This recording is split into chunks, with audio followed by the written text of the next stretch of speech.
over time, I evolved into a senior leader and was attracted to the leadership role. But I was competing at that level on a whole different level, I discovered.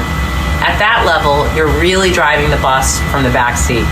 This is the level where you're trying to move hundreds of people in a certain direction. I think what makes me a relatable leader is that I've been doing this through all markets too. I think sometimes to really get respect, you have to have survived during the tough times, the tough markets, and there have been plenty of those tough markets. I closed a company after 13 years, went around the country and shut places down, but I've survived those markets, never taken a break from those markets, and learned how to be that leader that was there when my people needed them most. Because, you can fan the flames of success, but when someone needs you at 10 o'clock at night and they're struggling and they've been successful in their past and that call comes in, that is when your leadership is truly called upon. I think that there's some camaraderie in this industry. I certainly have it with hundreds of people.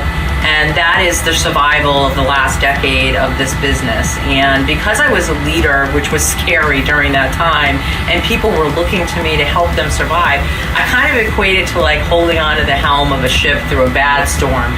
Your job is to keep people in the boat, keep them alive, keep them warm, keep them safe. And I have to tell you, I've white-knuckled that leadership helm at times, wondering if I could bring those people through.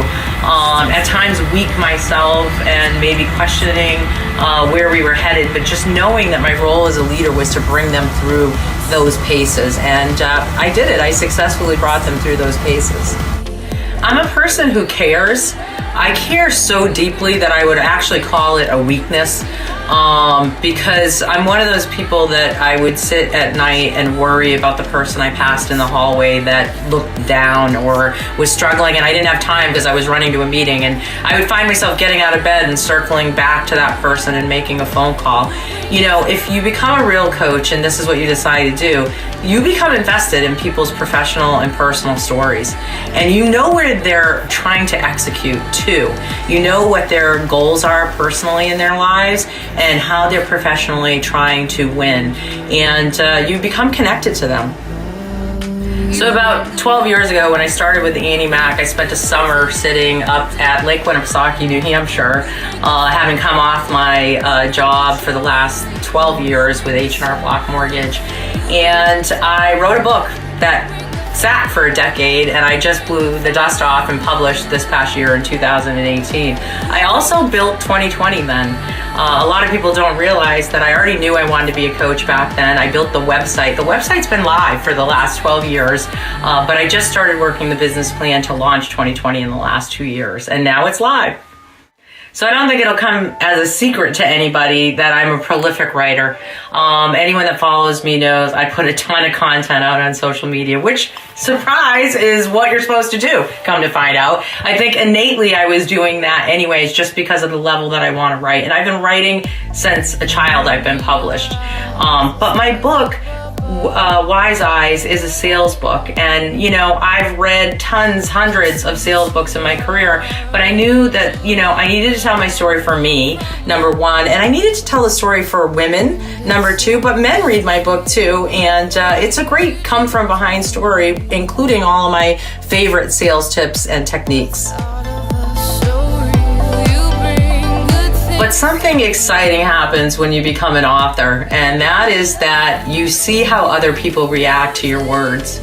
And I can't tell you how one of the greatest things that warms me is getting a note. I just got a note last night, a text on Facebook from a person that I'm not connected to, and they said that they had been gifted the book from a friend, and that they were reading it and they were truly inspired. I've had people take pictures of Clear Boundaries, my safety book with Jessica Peterson, on trains. This was left on a train because we always sign it, pay it forward.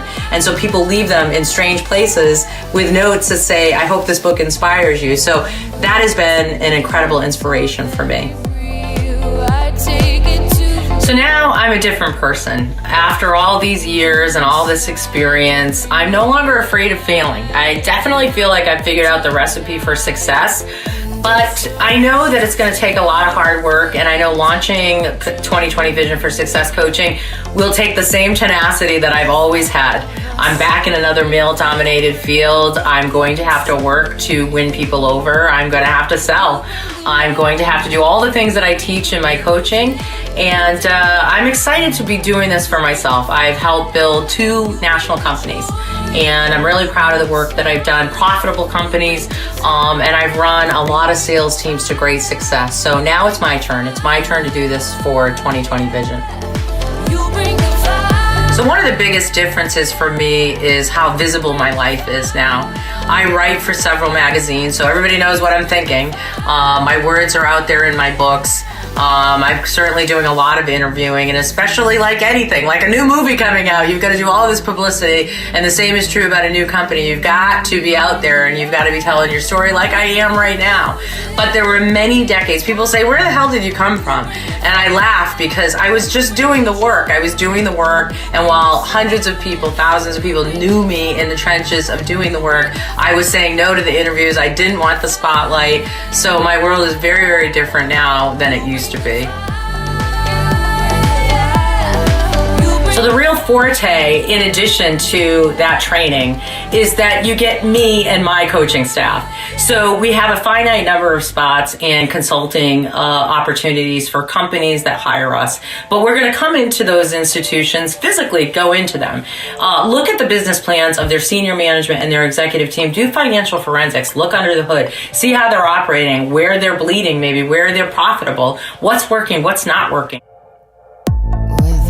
Rebuild those business plans, because that is what we specialize in, and then execute on every piece past that. And I've said this before, but I will say it with the utmost confidence. The way that I have won, outlasted, outplayed, outwitted my competition is that I execute on every step of a plan, and I will help your company execute on those plans as well.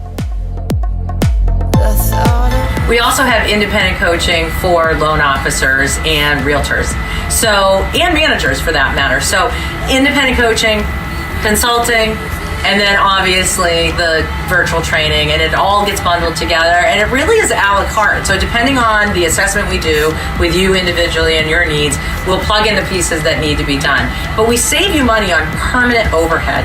You don't need to hire another senior manager. You don't need to hire a national trainer. You don't need to spend hundreds of thousands of dollars to do this. For marginal costs, you can have us on the length that you desire for the time that you need until you get results, and we know where to take you and how to get you there. No longer a dream, it's all very real.